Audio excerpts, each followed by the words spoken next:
Would you like to understand why the American and British people became so wealthy?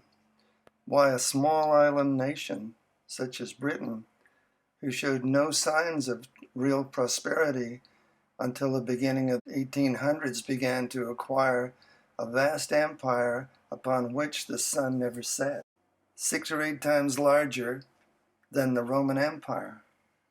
The United States was in its infancy, with 13 original colonies. But the Louisiana Purchase came their way. They kept on spreading west. It was reckoned it would take 30 generations to occupy the landmass. They did it in about 6. Of course, the millions poured in thereafter from the British Isles and from Europe. 2% of the German people, mainly from northern Germany, who were also descendants of Israel, ancient Israel traveling west, finished up in these United States. The wealth that came through the rich soil and oil and the wealth that they could acquire from trading made the United States, after World War II, the wealthiest nation on earth. That we could afford to have unequal balances of trade with nations around the world in order to take them out of total poverty. My father took us from the British Isles to Australia in the late 50s, early 60s, and that was not long after World War II. And each country that our almost luxury cruise ship sailed into was in total poverty. I mean, I'm talking about even Italy and the various nations. And when we came to the Indian continent, I saw sights in Bombay that you would not allow your children to see, just with the total poverty, and there was no support for crippled people or aged people, mass unemployment. Little girls running up to me with old stamps stuck on pieces of paper and holding their hand out because begging had been banned the year before we arrived there.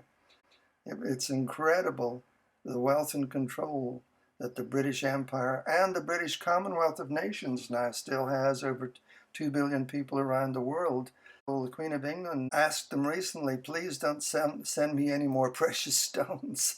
When they find a huge diamond, they still send that off to the Queen of England out of so much respect. So this wealth and power came to Britain and America through a promise made long ago to Abraham and Isaac and Jacob. And you might wonder, who were these people pouring into the British Isles? Saxons, sons of Isaac, and the name British, which means birthright, peoples, came from. That is who we are. That is where we came from. Even the Irish were pushed out of ancient Israel, and the royal family was brought from Jerusalem to Ireland, to Scotland, and to England, and now the same family of David sits there in Buckingham Palace. We have responsibilities greater than any other two nations. It is our responsibility to set this world a good example based on Judeo-Christian ethics, what we have learned and how we have maintained our society. And we have been letting down.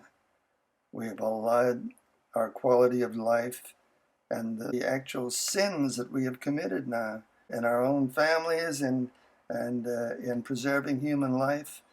We are in the gutter. We must turn this around. Otherwise, tremendous punishment will soon come upon the British and American people. Let's begin now to change our ways.